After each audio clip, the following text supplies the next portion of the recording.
여러분 안녕하십니까. 티타임의 최정현입니다.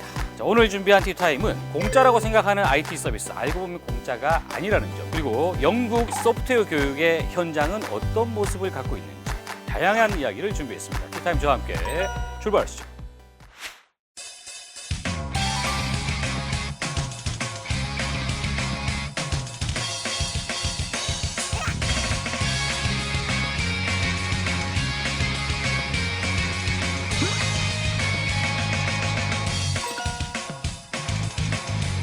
마트에 가면 무조건 눈이 돌아갑니다. 어떤 거죠? 원 플러스 원. 원 플러스 원인데 이제 그런 미끼로서 전략을 짜기 시작하게 됩니다. 일종 마케팅이에요. 네. 사용자의 데이터를 가져간다. 기다리지 말고 친구에게 뭔가를 돈 내거나 아니면은 돈을 주고 사라. 아, 네. 하트. 네. 그래서 사실은 진짜 무서운 것 중에 하나는 급변하는 디지털 시대를 준비하는 소프트웨어 교육. 우리보다 4년이나 앞서 소프트웨어 교육을 정교화한 영국. 소프트웨어 교육에 앞장서는 열정 가득 열이 만만. 한국의 선생님들이 소프트웨어 교육 선진국 영국의 교육 현장을 찾았습니다. 맨날 같이 먹던 사람이 아니라 새로운 사람을 찾아서 같이 밥을 먹을 수 있도록 연결해주는 서비스입니다. 왜 새로운 사람과 밥을 먹어야 됩니까? 나랑 같이 밥 먹을래? 네. 자, 이번 시간부터는 이 한 달에 한 번씩 오늘의 티 코너에서 IT의 인사이트를 한번 다뤄보는 인사이트 IT를 준비했습니다. 유재석 컨텐츠 디렉터 그리고 김덕진 부서장 함께합니다. 안녕하세요. 안녕하세요. 어떤 이야기로 구성이 됩니까? 네, 우리가 알고 있는 다양한 IT 이슈들을 네. 어떤 프레임을 갖고 보게 되면 인사이트들이 얻어진다는 겁니다. 네. 그래서 뭐 IT에 있는 이슈들을 MTPC라고 하는 4가지 프레임으로 분석을 하면 우리가 알고 있는 새로운 인사이트들이 좀 나오는 것 같다는 걸 좀 알게 됐어요. MT, PC. 네. M은 이제 마켓, 네. T는 테크, 네. 그리고 P는 폴리시, 정책, 그리고 이제 C는 컨슈머, 고객들이라고 볼 수 있겠죠. 그래서 오늘부터 이제 하나의 이슈나 또 어떤 주제에 대해서 예. 그 4가지로 나눠보고 그것에 대해서 좀 알아보는 시간을 알겠습니다. 가지려고 합니다. 자, 첫 번째로 이제 어떤 주제를 합니까? 우리가 이제 사용하고 있는 대부분의 IT 서비스들이 네. 공짜라고 우리가 생각을 하고 있잖아요. 그런데 공짜 점심은 없다 이런 얘기가 있어요. IT 서비스 역시도 공짜 서비스라는 것은 없다. 더 정확하게 얘기하면 공짜는 공짜가 아니다라는 주제를 가지고 오늘 좀 이야기해 그래요. 보려고 합니다. 마트에 가면 무조건 눈이 돌아갑니다. 어떤 거죠? 원 플러스 원. 원 플러스 원인데 알고 보니까 그 두 개를 합친 것이 뭐 오리지널 사이즈랑 똑같다든지. 그렇죠. 그런데 그런 것들에 대해서 오프라인에서는 인식을 하고 있는데 온라인에도 이러한 다양한 마케팅이라고 할 수 있는 부분들이 분명히 있다는 그래요. 거죠. 그러면 IT 서비스에 해당하는 대표적인 사례가 어떤 겁니까? 미국에서는 넵스터라는 이제 방송 음악을 이제 무료로 들을 수 있는 P2P 사이트가 열리게 되면서 불법적인 무료 다운로드의 시대가 열리게 됩니다. 예. 우리나라에서는 이제 소리바다 같은 사이트들이 이제 2000년도부터 굉장히 많은 인기를 끌었었는데요. 그렇죠. 그걸 이제 법적인 제재를 가해서 서비스가 결국은 폐지가 됐었던 상황까지도 됐었는데요. 수많은 이제 IT 플랫폼 업체들, 서비스 업체들은 그러한 무료인 상태에서 이제 고객들을 끌어들이기 위한 이제 그런 미끼로서 전략을 짜기 시작하게 됩니다. 일종 마케팅이에요. 예, 마케팅을 그렇죠. 시작되게 됐고 예. 공짜로 다운받기 시작했으나 그 이후에 돈을 결제하도록 유도하는 방식으로 전략을 짜기 시작하는 것으로 이제 수정이 됐다고 볼 수 예. 있습니다. 그래서 이와 관련된 이야기를 할 때 뭐 그리드 컴퓨팅? 네네네. 간단하게 생각하시면 최근에 클라우드 컴퓨팅과 비슷하다고 보시면 돼요. 예. 근데 클라우드라는 거는 내가 어떤 외부에 있는 서버들을 쓰는 거잖아요. 그렇죠. 근데 그리드 컴퓨팅은 내 컴퓨터가 클라우드가 되는 거예요. 그래서 나는 분명히 예를 들어서 음악을 듣거나 나는 파일 다운로드를 받기 위해서 어떤 프로그램을 깔았는데 그 파일 다운로드를 받을 때 다른 사람이 제 컴퓨터에서 갖다 쓰는 겁니다. 보통 근데 P2P 서비스 네. 할 때는 이런 방식을 많이 쓰지 않나요? 그렇죠. 네. 그런데 이제 문제는 예. 그럼 다운로드 받을 때뿐만 아니라 컴퓨터를 킬 때부터 끌 때까지 그게 계속 상주해 있는 거예요. 대표적인 게 이제 네이버 웹툰이었었는데요. 앱을 다운 받았을 때 이게 이 사람의 휴대폰이 서버가 되는 겁니다. 네이버 메인 서버가 아닌 다른 사용자의 스마트폰에서 다운을 받는 형식으로 서버를 이용했다가 걸렸던 적이 있었습니다. 일부러 이렇게 전달을 시켜줬던 거를 사실 명시를 했어야 되는데 그래서 이걸 명시하지 않았다가 없앤 것으로 지금 근데 그게 왜 중요한 잘못된 건가요? 그러니까 스마트폰도 엄연한 사용자의 재산인데 예. 이거를 명시해놓지 않고 여기서 나오는 비용들 같은 것들을 사용자한테 약간 떠맡게 한다라는 그런 측면이 있습니다. 자, 지금 이 사례를 통해서 이제 이야기를 했지만 사실은 만연합니다 지금 비슷한 어떤 방법들이. 최근에 가장 유행하는 방식이죠. 이 인앱 결제, 앱 안에서 결제를 하는 방식이죠. 그래서 뭐 다운로드 받을 때는 무료라고 해서 다운로드를 받았는데 네네. 실제로 쓰다 보면은 돈을 내고 쓸 때보다 더 많은 돈을 결제해야 되는. 대표적인 게 게임 아닙니까? 네, 그렇죠. 게임을 더 하고 싶기 위해서는 일정 시간 이상이 되면 기다려야 됩니다. 예. 근데 그 기다리는 것을 너 기다리지 말고 친구에게 뭔가를 돈 내거나 예. 아니면은 돈을 주고 사라. 아, 그러니까 네. 그 하트. 네, 그렇죠. 게임뿐만 아니라 다양한 클라우드 서비스들 있잖아요. 그 클라우드 서비스들도 일종의 인앱 결제 방식이라고 보시면 돼요. 처음 했을 때는 기본 용량을 줍니다. 그렇죠. 그렇죠. 근데 이제 사용하다 보면 그 용량이 분명히 모자라요. 네. 그럼 이제 그 용량을 늘리기 위해서는 비용을 결제하거나 또는 친구를 초대해야 됩니다. 한 가지 경우가 더 있는데요. 그 드롭박스 같은 경우가 무료로 사용하려면 카드를 등록시켜 놔야 된다. 얘기를 해서 한 달 동안 무료로 사용을 하게 해주는데요. 한 달이 지나는 즉시 과금을 바로 매겨버립니다. 그래가지고 만약에 그 사람의 카드에 돈이 없는 경우 다른 카드를 등록하지 않으면 탈퇴도 못하게 해놓고 계속 그게 연체가 되는 형태로 결국은 지갑에서 돈을 꺼내는 방식으로 유도도 하고 있습니다. G사에서 만든 G 메일.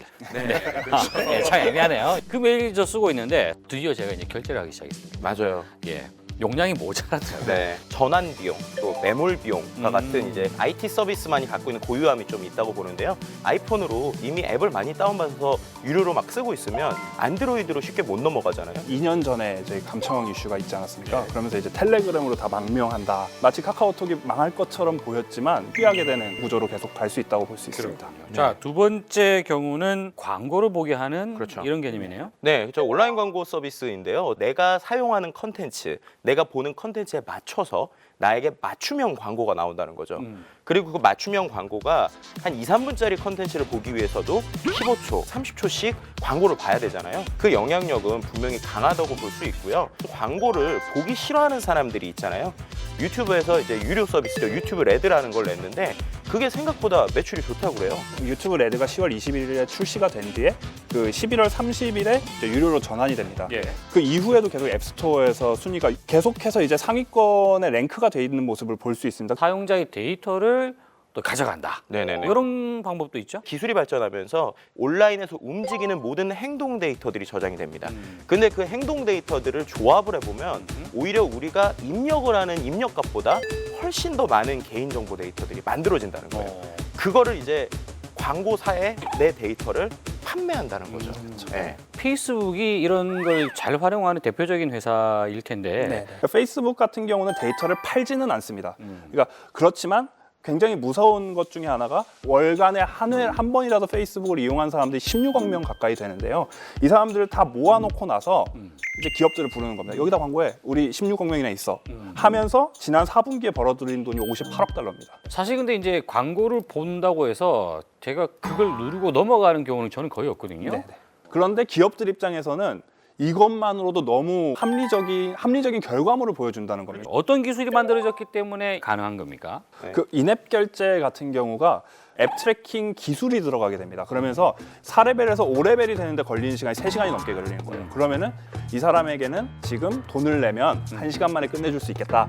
그런 광고 상품을 바로 쏴버리는 겁니다. 이런 분석 기술들이 이미 모든 게임 앱에는 다 들어가 있는 상태입니다. 그렇군요. 네. 네. 그리고 이제 가장 전통적인 방식이 쿠키 기반의 기술입니다. 쿠키? 네. 원래 쿠키가 만들어진 이유는 인터넷을 조금 더 빠르게 하거나 그 기술이 안 되어 있는 부분을 좀 빠르게 찾아가기 위해서 만든 겁니다. 예. 그것을 이제 광고업체들에서 쓰기 시작한 거예요. 예를 들어서 내가 쇼핑몰에 들어가 있는 쿠키 정보들이 다 있으니까 이걸 기반으로 뭔가 광고를 하면 될 것 같다라는 생각을 했던 거죠. 그런데 이제는 이 쿠키를 사람들이 잘 굽기 시작합니다. 대표적인 사례가 이제 구글 어널리틱스라고 보시면 돼요. 흩어져 있는 쿠키 정보를 이제 뭐 사용자나 또 관리자나 아니면 뭐 광고하는 사람들이 쉽게 볼 수 있게 내용을 정리를 하는 겁니다. 예. 그럼 그걸 통해서 이 사람이 이런 행위를 했기 때문에 이런 걸 해주면 되겠구나라는 게 예측이 되겠죠. 그리고 이제 3차가 가장 무서운 건데요. 예를 들어서 저는 페이스북 바깥에서 뭔가 행동을 했는데 예. 페이스북 내에도 영향을 미치고 역으로 페이스북 내에서 행동을 했던 게 밖의 사이트에서도 영향을 미치는 거죠. 구글에서도 이 비슷한 걸 하고 있는데요. 여행 사이트에 관련 정보를 주세요라고 G메일로 등록을 합니다. 예. 그러면 그 G메일에 연동돼 있는 제 유튜브 계정에 여행과 관련된 광고들이 뜨기 시작하는 거예요. 지금 이야기를 들으면 들을수록 어쨌든 뭔가 서비스를 이용할 때마다 나의 정보나 나의 어떤 습관 취향 이런 것들이 다 나가고 있다는 얘기인데 그렇죠. 이거 이래도 되는 겁니까? 국내 같은 경우는 이제 개인정보 취급 방침에 따라서 이제 쿠키 사용에 대해서 고지하도록 되어 있지만 예. 실제 이제 국내 인터넷 사이트 이용 고객의 한 8.3%만이 회원 가입 시 개인정보 보호 약관 등을 읽어보고 57% 이상이 전혀 확인을 하지 않고 있는 전혀 확인 안 상황입니다. 하죠. 그 읽으라고 써놓은 게 아니잖아요. 그렇죠. 그거. 지금 쿠키 같은 경우는 이 정도 문제인데 이제 페이스북 같은 SNS가 예. 굉장히 무서운 겁니다. 왜냐하면은 페이스북은 이름부터 다 공개를 하는 상황입니다. 그렇죠. 그렇기 때문에 이거는 지금 국내법에서는 전혀 보호를 해줄 수가 없는 상황까지도 네. 볼 수가 있는 거죠. 실제로 이 쿠키와 관련돼서 소송도 큰 것들이 많았어요. 애플에 있는 사파리라는 앱이 있지 않습니까? 그렇죠. 근데 사파리에서는 이 쿠키를 차단하는 기능이 있어요. 그런데 구글에서 그걸 몰래 뚫은 거예요. 그래서 그 사파리를 이용하는 사람들의 쿠키 정보도 가지고 뭔가 광고를 쓴 거죠. 2010년에 이미 구글이 개인정보를 불법적으로 수집한 협의 때문에 이 미국에서 그 개인정보 취급에 대해서 합의문을 이미 작성을 했어요. 그래서 이제 그렇게 안 하겠다라고 했는데 예. 그리고 나서 또 걸린 거죠. 그래서 엄청난 이제 그 비용을 지불하게 됐고요. 그렇군요. 결국 우리가 매일 쓰고 있는 이런 IT 관련된 서비스들, 메신저, SNS 다 이런 것들이 결국은 뭔가 나의 정보가 나가든 나의 데이터가 나가든 나의 데이터 요금이 나가든 뭐가 나가고 있다는 얘기예요. 네네. 자, 소비자 입장에서 어떻게 해야 됩니까? 결론적으로 일단은 내가 갖고 있는 쿠키 정보 그리고 내가 가지고 있는 것들이 네. 무료가 아니기 때문에 네. 서비스를 쓸 때 생각을 좀 바꿔야 된다는 겁니다. 예를 들어서 페이스북을 내가 공짜로 쓰고 있으니까 정말 좋네라고 접근하는 거랑 네. 한 달에 $8씩을 내고 페이스북을 쓰고 있다라고 생각하는 거랑은 생각이 달라진다는 거죠. 그래서 사실은 진짜 무서운 것 중에 하나는 이러한 기업들이 대세가 된다는 겁니다. 애플은 계속해서 제품을 만듭니다. 구글은 기기를 만들어서 팔지는 않습니다. 이들은 사람들을 구글 플랫폼 위에 올려놓고 거기서 벌어지는 수수료만으로 돈을 버는 그런 정체성을 갖고 있는 기업인데요. 예. 그만큼 더 이상 물건을 팔아서 돈을 버는 기업보다는 예. 무료로 사용자들을 모아놓는 이제 플랫폼 전략을 펼치는 기업들이 더욱더 대세가 될 거라는 좀 그러한 생각을 좀 하게 됩니다. 그래요. 그렇죠. 자, 그 MTPC라는 지수를 통해서 마지막으로 네. 좀 정리를 하실까요? 이 소비자는 좀 더 똑똑해야 된다. 그래서 한 별 2개 정도 줬고요. 그리고 제품 서비스 공급의 주체에 있어서는 더 크기 때문에 별 5개. 그리고 이제 시장 규제 쪽에서는 아직 정부가 너무 못 따라간다. 그래서 별 3개 정도. 그리고 마켓에서는 분명히 계속적으로 발전 가능성이 있기 때문에 한 별 4개 정도를 줬고요. 네, 뭐 무료 서비스로 인한 접근성이 확대됐기 때문에 저는 별 4개를 줬습니다. 기술 측면에서 이제 데이터 분석의 기술이 더욱더 발달하게 될 것이고 이에 따라 완전한 맞춤형 콘텐츠, 맞춤형 광고를 제시함으로써 지갑을 열게 하는 그런 환경이 되기 때문에 저는 별 5개를 줬고요. 그 정책 측면에서는 기술이 더 앞서기 때문에 별 3개를 줬고요. 재화 용역 측면에서는 이제 컨슈머 마찬가지로 이제 새로운 시장의 마켓이 열렸기 때문에 저는 별 4개를 줬습니다. 그렇군요.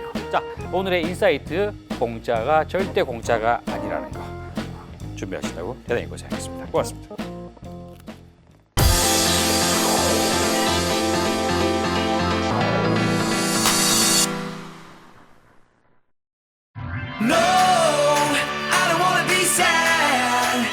급변하는 디지털 시대를 준비하는 소프트웨어 교육. 세계적으로 소프트웨어 교육 바람이 거세게 불고 있는 가운데 2018년 한국에서도 소프트웨어 교육이 정규 교과로 편성될 예정입니다. 우리보다 4년이나 앞서 소프트웨어 교육을 정규화한 영국. 소프트웨어 교육의 앞장서는 열정 가득, 열이 만만. 한국의 선생님들이 소프트웨어 교육 선진국 영국의 교육 현장을 찾았습니다. 오순도순 모여 앉은 학생들이 선생님의 설명에 집중하고 있습니다. 아니 근데 소프트웨어 교육이란 게 기대했건만 이야기꽃이 한창 피었는데요. 모르는 소리. 기초를 중시하는 영국의 소프트웨어 교육은 바로 이 대화에서 시작된다고 합니다. 직진, 우회전, 좌회전. 순서대로 입력하면 벌꿀 모양의 로봇 비봇이 목적지에 도착하는데요. 이 과정을 통해 알고리즘을 익히고 논리적으로 문제를 풀어나가는 방법을 배울 수 있습니다. 알고리즘 교육을 몸으로 이렇게 신체 활동을 통해서 학생들이 배우는 과정이 있었는데 그렇게 체험한다면 학생들이 좀 더 쉽게 알고리즘에 다가갈 수 있을 것 같고 소프트웨어가 일상생활과 떨어진 것이 아니라 우리 생활 속에서 이렇게 다 같이 공유하고 있다는 것에 대해서 교육한다는 것을 감명 있게 들었습니다. 첨단 디지털 환경으로 꾸며진 런던의 또 다른 초등학교. 운동장에서 뛰어노는 게 더 좋을 나이의 아이들이 컴퓨터에 집중해 있습니다. 아이들은 지금 어떤 수업을 듣고 있는 것인가요? So we want children to understand that there are different sorts of hardware, but everything is a computer. We want them to understand that everything is a computer, that everything is interconnected, that you can make programs that will run across different platforms. We want them to understand the basics of how a computer works, to ensure that and it's not just understanding how computers work, but it's things like problem solving, it's logical thought, it's teamwork, all of those things. It's trying to encourage children to look beyond what they might immediately know, to encourage them to be more creative. 여학생이 발표를 준비하고 있습니다. 알록달록 직접 그린 캐릭터들이 화면 속에서 움직이고 있는데요. 어릴 적 종이에 그리고 놀던 이야기 게임을 학교에서 배운 스크래치 코딩을 통해 직접 게임으로 만들었다고 합니다. 병에 걸린 판다가 병원을 가는 내용의 이 게임을 만든 학생의 나이는 겨우 7살. 놀라운 실력이 아닐 수 없습니다. 그 아이가 만든 스토리가 있는 애니메이션을 만들어 놓은 프로그램을 보고 그 코딩 내용이 굉장히 인상적이었어요. 그 정도 수준이면은 우리 같으면 한 5, 6학년이 돼야 겨우 할 것 같은 내용이었는데 그런 걸 어렵지 않게 만들어냈다는 게 굉장히 인상적이었습니다. 그에 반해서 우리나라는 지금 3학년부터 시작을 하고 있는데 이걸 좀 더 당겨서 1, 2학년부터 시작할 수 있는 방안을 좀 찾아봐야겠다 그런 생각을 했습니다. 프로그래밍 영역은 남성의 전유물이다? 절대 그렇지 않습니다. 여학생들의 웃음이 가득 찬 이곳에 최초의 여성 프로그래머 에이다 러브레이스의 후배가 성장하고 있는데요. Well, this year, for half of the course, we're doing a project, and I'm doing a knowledge-based kind of system to do with superheroes and identifying them through their characteristics. And we're also looking at software and how it's like the background of it. So like last lesson, we were looking at BNF and Polish reverse notation as well. So we're looking at all the theory side as well as the programming side of computer science. GCSE, we did a project called A453, which was 60% of our course. So it would be a calculator program, which we made with Visual Basic, as well as a recipe converter and a hangman game. So you would have an array full of all the words that you were going to use in your hangman game, and it would relay it onto the screen using dashes. 또 다른 친구는 프로그래밍 수업으로 좀 더 큰 꿈을 꾸기 시작했습니다. I enjoy it. It's really fun problem solving or creating something like a new project or a new program. I really enjoy that. But there's also the element of overcoming problems. Sometimes you face really difficult tasks and it can be really stressful when you can't figure it out. But I quite enjoy it when you do finally figure it out and it does finally work, like when your program works. I really enjoy that. I'm going to study computer science this year at university and do a degree in that, and maybe do a postgrad, like 1 year more of studying computer science, go into innovation and creating new products that change the way we live. So I really want to involve myself in technology and like upcoming sort of innovation that's been related with computer science I've learned in university. 고학년 학생들의 프로그래밍 수업은 좀 더 명확한 목표의식을 담고 있었는데요. 컴퓨터 과학 교육은 아이들의 미래에 어떤 영향을 미치는 것일까요? We found with teaching computing that some students have a natural ability for this. They enjoy the computational thinking, the mathematical experience that they put to that. So for those students, a career in computing is what it leads to, but for lots of other students, it's knowing how computing plays a part in other careers and occupations that they may have. How important, for instance, understanding some coding may be in developing problems to situations in other areas of industry. They really engage with that, and I think it really appeals to those students who like to do problem solving and love maths as well. It's been very influential in that perspective. 이렇게 지켜볼 수만은 없다. 영국의 소프트웨어 교육을 몸소 배워가기 위해 영국 컴퓨터협회 BCS를 방문했습니다. BCS는 영국의 소프트웨어 교육 교사를 길러내는 역할을 담당하고 있습니다. Now that we have computing as a statutory component of the national curriculum, so that it's compulsory in all state-maintained schools, the most important thing for ensuring that this subject is a success is ensuring that all of our teachers are enthusiastic and confident about teaching the subject. So for us, absolutely the most important thing in terms of broadening computing across the whole country and across every school is to make sure that we support our teachers. In terms of introducing and embedding our new computing curriculum into schools, I think our biggest challenge is ensuring that teachers understand how to teach the fundamental ideas and concepts behind the curriculum. So our biggest challenge is ensuring that the teachers understand how to turn the subject into something that children not only enjoy, but that actually helps them develop intellectually so that they get what those fundamental principles and concepts are behind the subject.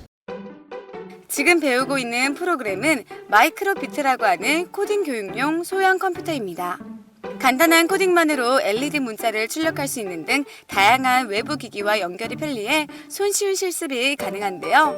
영국의 공영방송 BBC와 민간 IT 업체가 함께 만든 소프트웨어 교육 프로그램으로 초등학생에게 디지털 기기와 코딩에 흥미를 붙일 수 있도록 설계되어 있습니다. 한국에는 도입되지 않은 교육 방법으로 우리 선생님들 신세계를 발견한 듯 호기심 가득한 모습입니다.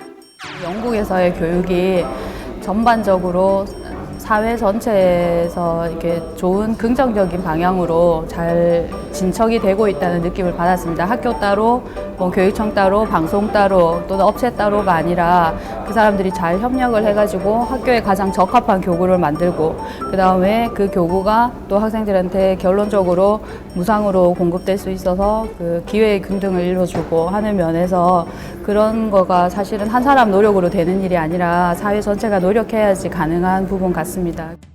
소프트웨어 교육은 아이들에게 있어 또 다른 미래를 꿈꾸게 하는 새로운 학습 형태입니다.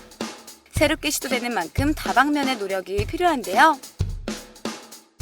미래창조학부는 교육부와 함께 지난해 이제 160개를 운영했던 소프트웨어 교육 선도학교를 올해는 900개로 확대해서 더 많은 학교들이 소프트웨어 교육을 하도록 지원할 예정이고요. 그리고 선생님들의 역량을 키울 수 있는 부분에 대한 지원도 계속 확대해 나갈 예정입니다. 그리고 추가적으로 학부모나 학생 그리고 학교 관리자 그리고 선생님들이 소프트웨어 교육에 대해서 좀 더 이해도를 높이고 관심을 가지실 수 있도록 다양한 행사라든지 체험 기회를 많이 제공을 해서 소프트웨어 교육에 조금 더 많이 관심을 가지실 수 있도록 지원할 예정입니다. 노력하는 만큼 아쉬운 점도 많은 우리 선생님들은 이번 연수를 통해 어떤 미래를 꿈꾸고 있을까요? 이제 오늘 간 학교는 이제 파이썬이랑 데이터베이스를 연계해서 이제 학생들이 로그인 해가지고 이제 그런 과정까지 거치면서 이제 실질적인 프로젝트를 했더라고요. 근데 우리 학생들도 그런 것들을 할 수 있는 학생들이 있어요.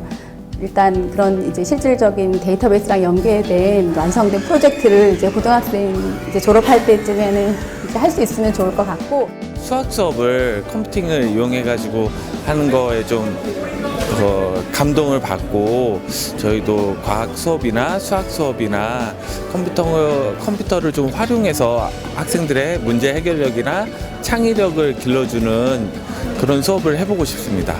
네. 영국의 소프트웨어 교육만큼 우리나라에서도 여러 노력들을 하고 있습니다. 2018년 소프트웨어 교육 선진국 대한민국을 위해 미래 대한민국 IT를 이끌 인재를 위해 대한의 선생님은 오늘도 달립니다. 한국 소프트웨어 교육의 발전을 기대하며 지금까지 영국 소프트웨어 교육 현장에서 팟캐스터 김소정이었습니다.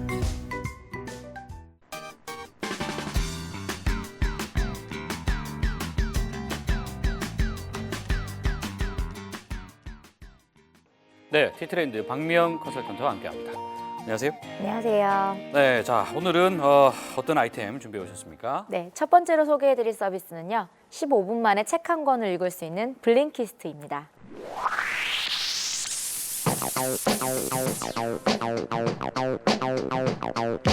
미국 사람들이 평균 하루 평균에 2.8시간을 TV를 보는데 시간을 소비하는 반면에 네. 책을 읽는 데는 19분밖에 소요를 하지 않는데요. 근데 이 서비스는 이러한 점에 착안을 해서 바쁜 현대인들이 15분 만에 책 한 권을 읽을 수 있도록 책 콘텐츠를 모두 요약해서 보여주는 서비스입니다. 현대인들이 요즘 보면 5분짜리 클리핑 영상을 많이 보기도 하고요. 야후가 예전에 인수했던 썸니와 같은 텍스트를 요약해주는 서비스들이 각광받고 있는데요. 이런 블링키스트는 바로 책까지 영역을 그래요. 확대한 것입니다. 자, 어떤 방법을 한다는 얘기입니까? 예를 들면 제가 프레젠테이션이 있어요. 고객이 도착하기 한 15분 정도 시간이 남은 거예요. 그러면 15분 동안 오늘 프레젠테이션과 관련된 내용의 책을 빠르게 읽는 거죠. 빠르게 읽고 프레젠테이션이 임한다면 더 많은, 더 심도 있는 내용을 또 제공할 수가 있겠죠. 책 내용을 요약해서 네, 텍스트로 만들어져 있는 거고요. 네. 지금 현재 1000권 이상의 책을 제공하고 있습니다. 네. 그리고 이뿐만 아니라요. 만약에 제가 책을 읽으면서 갈 수 없는 상황, 뭐 운전을 하고 있다거나 걸어가는 도중에도 이 책을 읽을 수 있는데 오디오북스로도 제공을 하고 있습니다. 그래요? 읽어주는 방식이 아주 기계적으로 돼 있단 말이죠? 이 서비스 같은 경우는 사용자들이 듣는데 부담이 없다고 합니다. 그렇기 때문에 전 세계 3만 명 이상의 회원을 확보하고 있고요. 네. 130개국에서 지금 제공이 되고 그래요? 있습니다. 그러면 이게 말이죠. 출판사 입장에서는 네. 별로 좋지 않을 것 같아요. 근데 이게 퍼블리셔들과 제휴를 하고 제휴를 하고 제공되는 서비스이고요. 요약된 콘텐츠만 제공하는 것이 아니라요. 사용자들이 읽은 그런 성향을 파악해서 더 좋은 콘텐츠를 또 추천해주기도 하고 또 독자들이 보고 이 책은 정말 풀버전을 다 읽고 싶다 이렇게 되면은 판매 서점으로도 연결해준 이런 나만의 사서 같은 역할을 그래요? 해주는 거죠. 영화가 개봉을 하기 전에 예고편을 보고 저는 이제 영화를 선택하는 그런 좀 네. 취향이거든요.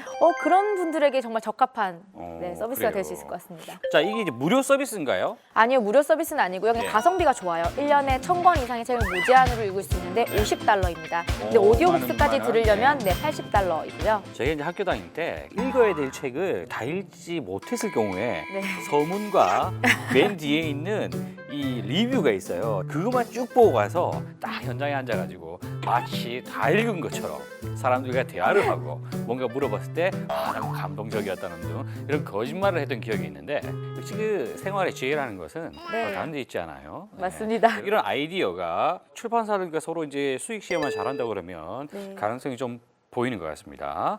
자, 두 번째 아이템은요.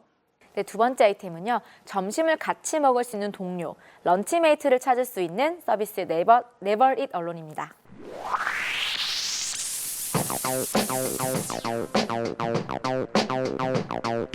점심을 같이 먹는 사람을 찾아준다고요? 맨날 같이 먹던 사람이 아니라 새로운 사람을 찾아서 같이 네. 밥을 먹을 수 있도록 연결해주는 서비스입니다. 왜 새로운 사람과 밥을 먹어야 됩니까? 이 서비스를 만든 창업자가 여잔데요. 네. UBS라는 스위스 금융기관에서 인턴십을 할 때 맨날 같은 사람들하고 밥을 먹거나 업무상 너무 바쁘니까 혼자 밥을 먹는 경우가 많았다고 해요. 근데 이럴 때 제가 다른 팀 사람들하고 같이 밥을 먹고 싶은 거예요. 궁금한데 그게 쉽게 매칭이 안 되더래요. 네. 그래서 메일을 보냈대요.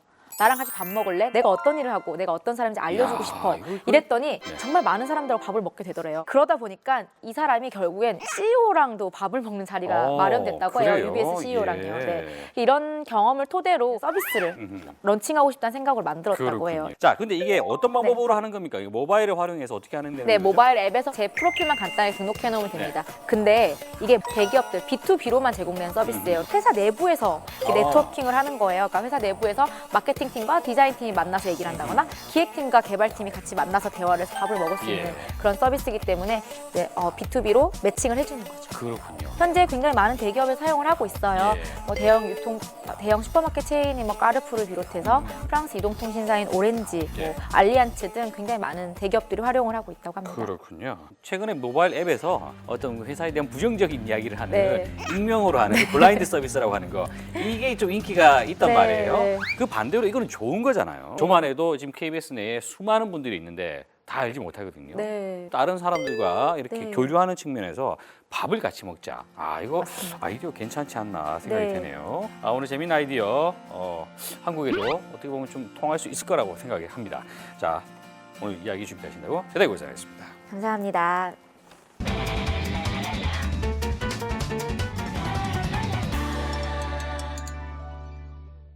네, 티타임 오늘은 이 IT 서비스에 들어있는 이 숨겨진 진실을 한번 살펴봤습니다. 공짜 같지만 절대 공짜가 아니라는 점, 항상 나의 정보들이 어딘가에 나가고 있다는 거, 꼭 이거를 새겨두면 현명한 소비자가 될 수 있는 지름길이 될 수 있을 거라고 생각합니다. 다음 주에 또 좋은 이슈로 찾아뵙겠습니다. 고맙습니다.